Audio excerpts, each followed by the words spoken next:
Ultimately, the best way to start building your dropshipping business is to start by selling a product from your site and then to experiment and grow from there. The exact strategies you use are going to depend usually on the nature of your website, your audience, and your goals. It's up to you to find your way, to see what works, and to tweak and evolve your business over time. Hopefully, this video guide has given you all the tools you need to get started. You should now have a strong idea of how a dropshipping business works and how to get started. And you should now have a grasp on how to encourage products to grow, how to choose items that are likely to sell, and how to find the right market and audience for what you're selling. Once you begin selling physical products to your audience, you'll unlock the kinds of profits that you just can't get as an affiliate, and all without taking any significant risks or spending much money at all. And I wish you every success. One aspect that can help you to boost your sales is so big and important that it needs its entire own video, and that's your persuasive writing. This is what you use to sell your individual items in their store listing, but it's also what you use on a sales page to promote items that are of a particular high value and that you really want to shift. The first and most important tip is to capture the attention of your readers as quickly as you can. This means you should use a bold statement, perhaps capitals, and you should address the reader directly. Now you can get the body you want, and that works much better than a quick workout for burning fat. Asking a question is also a common and effective method because it forces the reader to engage with the text by thinking about the answer. Hence, are you sick of feeling tired and unfit? The problem with this, though, is it can seem a little too obvious as an in your face marketing technique. An even better strategy, then, is to use a narrative structure for your opening. In other words, structure your text like a story. That way, people will want to know what happens next, and the text will seem inherently much more interesting. This is true because we're so used to reading stories. We've been listening to stories for centuries, and as a result, they're always an effective tool for getting people to listen. They're also easier to make emotionally resonant. A great opening might be, I was unhappy with my body and looking for answers. Little did I know the solution would lie in an ingredient found in most diets already. You should also use headers and enable skimming.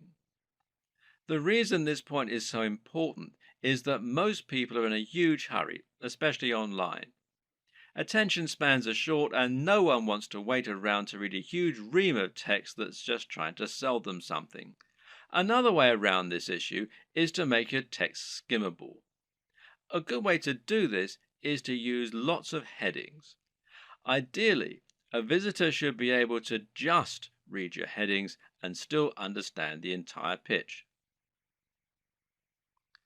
Addressing the reader directly is particularly useful because we have evolved to pay attention to things we think concern us. At the same time, though, you should also take this further by thinking of more ways that you can use to make your text personal. In particular, this means using a personal interest story. Explaining how your product works by saying how it has helped someone else or even you. And this works much better because it means the reader will be able to imagine how it's going to affect their life and because they'll be more likely to connect with what you're offering on an emotional level. Earlier in this series, we discussed the importance of value proposition. This is something you should always keep in mind when selling. How do you make the product applicable to the reader? How do you give it emotional weight? Well, try to get them to imagine what life will be like once they have your product, and this will make them want it more. When someone reads your text, they're going to know you're trying to persuade them, and so they'll be on the defensive. They'll be thinking of all the reasons why what you're saying probably isn't true. But you can combat this by addressing each concern in your text. Try and second guess what the reader might be thinking and then explain why this needn't be a concern. This also means trying to come up with solutions to the most common barriers to sale. These are the psychological barriers that prevent people wanting to buy, such as the risk element. We've already seen one way you can get around that by selling products from a trustworthy site and selling cheaper items first. Another tip is to make sure you have a full money back guarantee. This is something people won't often use, but knowing it's there will help you to make many more sales. You can also try to combat buyer's remorse, which means taking away the feeling of guilt people get by spending money. Using the contrast technique is one way to account for this. Another is to describe your product as an investment.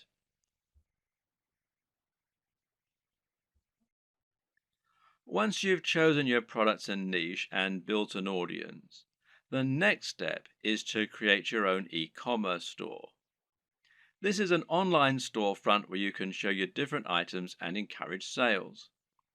Being successful here is not just a matter of choosing the right design to begin with, but also thinking about how you're going to arrange and price your items to help them move. This ultimately comes down to a lot of psychology. When it comes to e-commerce website design, there is a single overriding goal which isn't always true of a regular site design.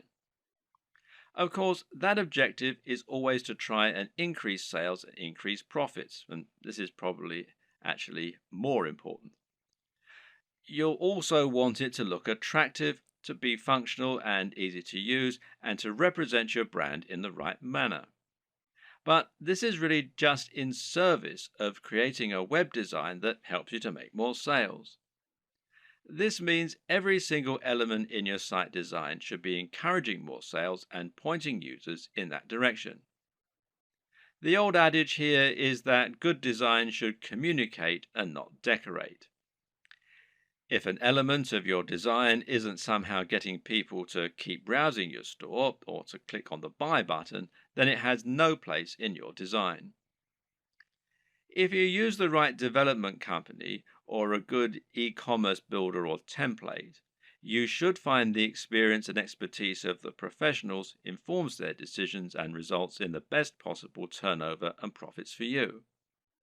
In this regard, it's always worth spending a little more on a professional theme or on a proper development company. Unless you're a professional designer yourself, you won't be able to compete with an entire organization made up of experts who have the very best tools and the most experience. And any lack of professionalism in your site design is going to reduce the trust in your brand and make visitors less likely to buy. An e-commerce store, more than any other design, needs to look professional and have a sense of polish and sheen. The easiest way for most digital marketers to create their own e-commerce store will usually be to use a WordPress theme like WooCommerce. Now, WooCommerce is a theme and plugin combination that will transform an entire WordPress site into an online store. And this makes managing your store just as easy as managing any WordPress website. You can still get a professional design for your site, meanwhile, by hiring a professional designer to create your theme for you, or by buying one that you really like the looks of and you think will fit your brand. Now, you can download the free version of WooCommerce, the WooCommerce plugin, that is, from within the WordPress dashboard. Or you can buy the paid for version and you can buy the themes from woocommerce.com. There are other options too. For example, Shopify gives you a hosted e-commerce platform. And this means that the site will be located off your server, just like a profile on Facebook, for example. You then send your customers to that page where they can shop through your multiple products.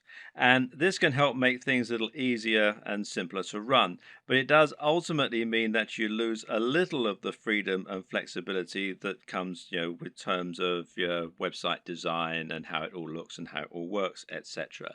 And there are local versions, the Shopify.com if you're in the US, Shopify.co.uk if you're in the UK, and there are some other local versions as well. Now, do bear in mind that this is a paid for service, but there is a 14-day free trial at the time that I'm making this video.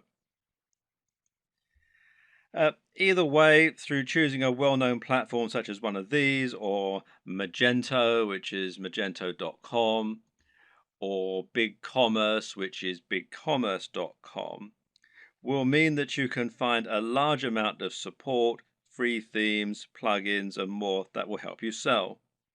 And some of these features can be incredibly useful, such as the ability to add widgets right there on your blog that promote your top items, for example. So don't steer away from the big players. Using these methods will help you to generate more sales by having a professional looking and performing website. Nevertheless, it's still always useful to understand the theory and principles behind it so that you can continue to implement best practices yourself, especially when it comes to aspects that fall outside the realm of design, such as price. Now, here's how the right combination of pricing, positioning, and design can help to make your items sell more effectively. And the first is contrast. Now, contrast can, of course, be aesthetic, and making choices such as using red buy buttons against a white background is a great way to make a particular element stand out and get more clicks. And this also comes down to color psychology, but we won't go into this right now. The other type of contrast refers to the way that you position items next to one another, with the objective being to place expensive items next to cheap ones. Why? Because this makes the cheap items appear even more affordable and the expensive items appear to be even more premium. Now, let's say you have a $10 tie next to a $50 tie. Someone who wants the very best tie might be all the more impressed by your premium offer, knowing that it's 5 times more expensive than the cheapest product. Meanwhile, someone who doesn't have as much money to spend and who feels guilty about buying a new tie can convince themselves that the $10 tie is a great deal. They can compromise and convince themselves that they're being sensible by choosing the cheap tie. They've saved $40 even though they're still buying something they might not have otherwise.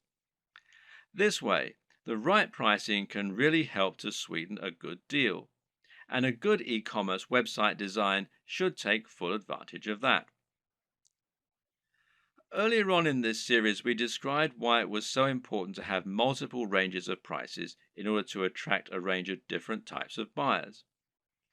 When we looked at contrast, meanwhile, we saw that varying prices could be used to make items look like an even better bargain, or like they're of an even higher quality. But another very important reason to have cheaper items as well as more expensive ones is that it can be a great way to build trust. If someone has never bought from you before, they might feel concerned that the products won't arrive or they won't be as advertised. Even if they read your content and like it, they've no guarantee that what you're selling is going to be high quality or that the site will be secure from data leaks. Thus, they aren't going to want to spend $1,000 the first time they ever do business with you. But if you have an item that costs $5 and it's a product people will know, then someone might make that purchase because it's a small risk to take. Now you can demonstrate the quality of your service and save their details, making it much easier to sell bigger items in future. Another tip is to think about your top sellers and your smallest sellers and use this to inform the design of your store. Now, this is something that physical stores do a lot. They'll place their biggest drawers right at the back of the store. This way, People will come in to buy the thing they want, but to get there, they'll have to pass through all of the smaller items that you're also selling along the way, and hopefully they might buy something. Meanwhile, if you have items that aren't selling at all, then you can find inventive ways to make the most of it. Packing it in as a free incentive, for example, or selling it at a very discounted rate, is a way to bring more people to your online store.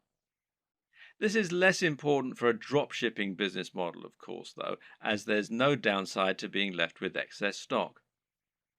What's important to consider when looking at an e commerce website design is that in order to make a sale, you'll have to overcome certain psychological barriers.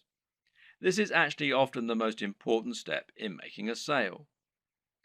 These psychological barriers include such things as customers not wanting to spend any money and not being bothered to go through the process of checking out.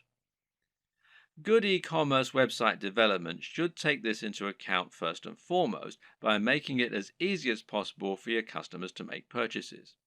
This is why Amazon's buy with one click feature is so instrumental to their success.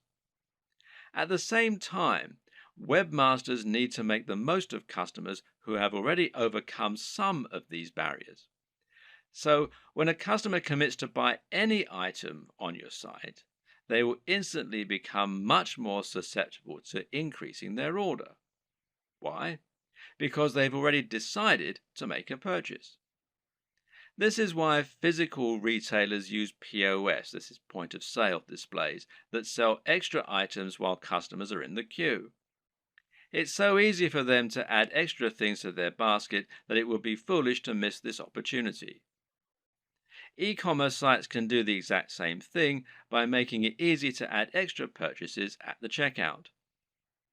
Similarly is upselling, where you give your buyers the opportunity to upgrade their order once they're already buying. Once they've committed to buy, tell them how for just $10 more they could have the very best service or product instead of the cheaper but ultimately inferior option they're currently buying. It's the smart decision after all. Sometimes a buyer will want some of your items but not all of them. Other times, they'll want to combine multiple items but won't want to pay extra for shipping or to pay full price when they're essentially buying in bulk. Thus, letting your customers combine their items into a single large order can often encourage more sales, and it's known as bundling. What's great about bundling is that it can also be used to sell additional items that they perhaps wouldn't otherwise have bought. Adding extra items to bundled packages is also a great way to shift unsold stock. If you already have a website and an audience, then you can skip this video. Otherwise, it's crucial that you keep watching in order to ensure that your brand is aligned with your business model and the product you're selling. A good place to start is by asking what exactly a brand is. A brand is much more than a logo. Rather, it's an ethos, a mission statement, and an approach to business. The logo simply tells people that the product or service they're receiving adheres to the same standards as whatever else they've used from you in the past. You start your brand by choosing why you do whatever it is you do. Why should people care about your business? How are you different from other companies offering the same thing? How do you want the world to change as a result of your business being a part of it? This is what allows a company like Apple to capture the imaginations of billions of people and to create such loyal customers. Apple isn't just about selling hardware. It's about selling beautiful hardware that feels personal and that is aimed very much at creative, rule-breaking individuals as opposed to big businesses. When the first Apple computers were released, the only real competition was IBM. And by taking this stance, Apple was able to differentiate itself a lot and get a lot of excited followers as a result. The same goes for many businesses that are setting out to create a greener planet. These companies are doing something more than just making money, and their fans love them for it. This is enough to make people choose their products instead of the same products offered by another business. And this ethos means that people know instantly that the service is aimed at people like them. So ask yourself what the driving motivation behind your business is. You're a fitness company. Okay, but what is it that you really believe in? Why is fitness important to you and your customers? Do you think that people are happier when they're well? Do you want to help the average person to have a more fulfilled life thanks to a healthy lifestyle and diet? Or do you love the idea of becoming more powerful? Are you all about building strength and speed and challenging the limits of human potential? These two companies might sell the exact same product, but the way they go about it is completely different. And if you can convey this mission statement, then you'll find the right type of customer will go absolutely nuts for your brand. That's the kind of customer whose vision is aligned with yours. Now, don't try and appeal to everyone because that will never work. Instead, try to appeal more to the right kind of person. One way to do this is through your logo and your web design. The objective of a great logo is to communicate what your business is all about. You're trying to tell people what you sell and why you sell it as soon as they look at your business. So, say your company was all about health and natural products. Then you might make a logo that had a tree on it or a heart, and it would probably be green in color and have an uplifting, healthy sounding name. Conversely, if your business is all about punishing workouts in the gym, then your logo might include a picture of a dumbbell or a barbell and have the word iron in it somewhere. The idea is that the combination of your logo, company name, and perhaps blog posts is enough to tell any visitor to your site right away that this is a company aimed squarely at them, selling products they're going to love. This should also extend throughout your site design. Meanwhile, make sure that your logo is designed using a vector file, meaning that it's made in Illustrator or a similar piece of software that keeps it easy for you to edit and resize. And avoid using cliches. Once again, this is a good place to invest a little of your own money up front. It'll pay off in the long term. The mistake that a lot of people make is to try and sell right away. This can work sometimes, but it's not generally the best way to build trust, grow an audience, and ultimately secure the best long-term profits. That's because it's somewhat similar to walking up to an attractive stranger in the bar and asking if they want to come home with you. 99% of the time, this will be met with a slap. Most people prefer to get to know the person propositioning them at least a little bit first. So you need to try and introduce yourself properly and let the person feel that they know you and that they can trust you. This is the exact same for a business when you're trying to sell something. Imagine approaching a stranger in the street and asking if they want to buy from you. This is the basic concept of content marketing. To build an audience of people who love your content and who trust your opinion so that you can convince them to buy the products you recommend and so that you can keep bringing people back to your site time and time again, giving you multiple opportunities to make a sale. The way you do this is to start by writing high quality content and to post this to a blog on a regular basis. The more you write and the more you research your subject matter and make it different and interesting, the faster you'll build a dedicated audience you can sell to. Demonstrate that you really know what you're talking about, that you only recommend things you genuinely believe in, and that your audience can trust you to be a resource for more useful ideas and information. Likewise, try to build your mailing list and social media presence. Incorporate your brand strongly on all your social media pages and in anything else you create, so that people will know they're dealing with the same business. Getting someone to follow you on social media when they think they might be interested in your brand is far easier than getting them to buy a product from you and actually spend money.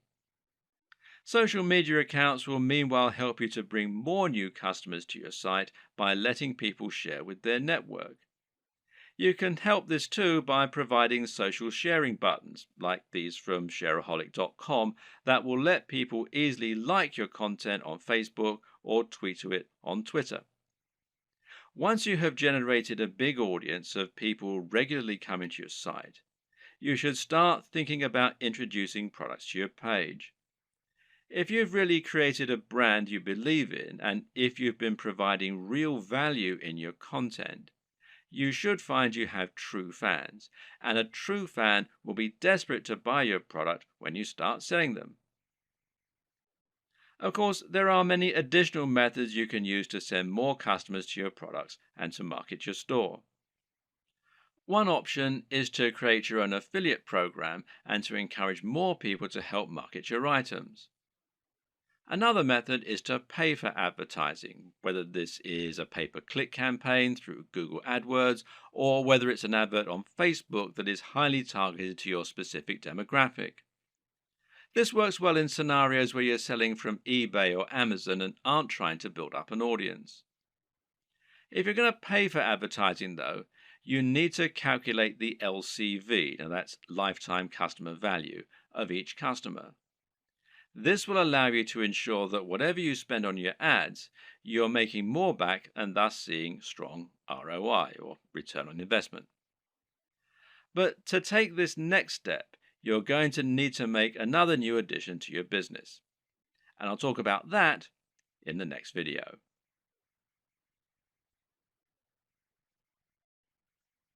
Now you have your niche.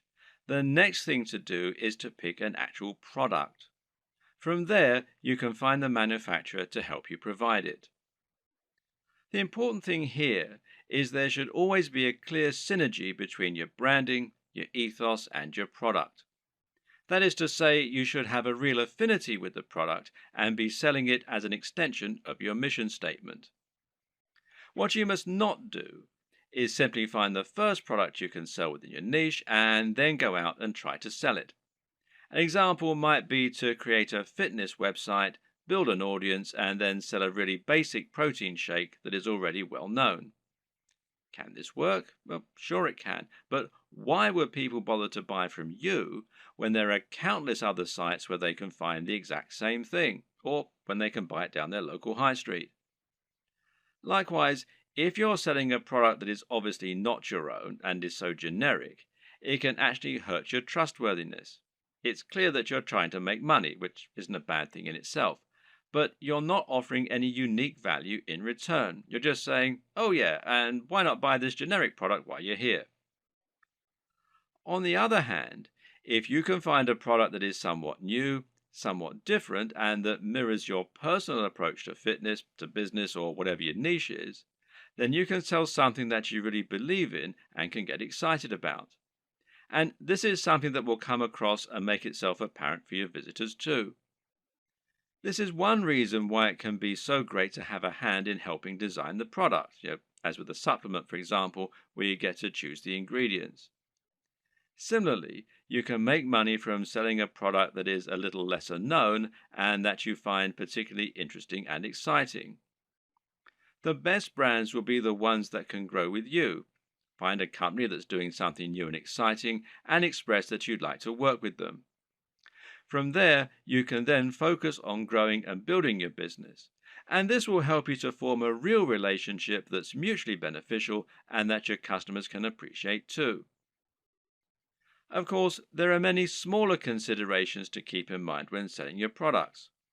Should you sell a consumable or should you sell something that will last a long time? Should you sell a product that's very expensive or one that's very affordable? In the video on e-commerce and pricing, we'll discuss this in more detail, but suffice to say that it can make a lot of sense to sell multiple products in future, as that way you'll be able to benefit from multiple different types of business model and you'll be able to draw in a wider range of buyers. Having a range of prices means you can cater to people with all kinds of budgets and build some loyal customers who might increase their average spend with you over time. For example, a cheap consumable has the distinct advantage of being something that will keep your visitors coming back. If you sell a protein shake, for instance, then your buyers will probably want this about once every month. If you provide a reliable service and appealing prices, then this is an excellent way to get repeat business and to have a recurring income, which in turn will be highly convenient by letting you make more concrete plans for your budgeting, etc. Another option is to run a box business. Now, these are businesses that sell selections of products on a recurring basis. Someone will subscribe to your business and you'll send them a package containing a set number of products each month. This could be a range of different items or it could be one thing. Loot Crate, for example, is a business that sends pop culture merchandise to comic book and games fans. Part of the fun of this service is that they never know exactly what they're going to get, but it will always be something interesting and exciting. Then again, you also get men's grooming services that send the same selection of consumable razors, shaving foams, etc. to their customers every month. This is a different way to create your dropshipping business, one that allows you to add some real extra value and also to promote the products of your partners in an exciting way. There are many other ways you can add value too, whether it's providing freebies like some kind of PDF, offering the best discounts, or somehow upgrading the product you're offering before it reaches the customer. Whatever you decide, the big question to ask yourself is, what value are you providing? What are you offering on top of the products themselves? How are you providing value not only for the customers, but also for the suppliers? And what advantages do they get by coming to you instead of going to somewhere like Amazon? Finally, of course, you need to ask yourself what types of products will sell well. And this is particularly important when you first start out and you perhaps only have one item to begin with. If you're going to begin your store with just one item, then it's highly important that this one item be something that will sell well and get your business off to the best start. And the best way to do this is to pick something that has a very clear function and which is easy to explain. Solve the problem that your visitors have. What do people in this niche need? And how can you solve that issue for them? If you can answer this, you should have no problem selling your first item as long as it's well made and as long as you're persuasive enough to make it sound amazing.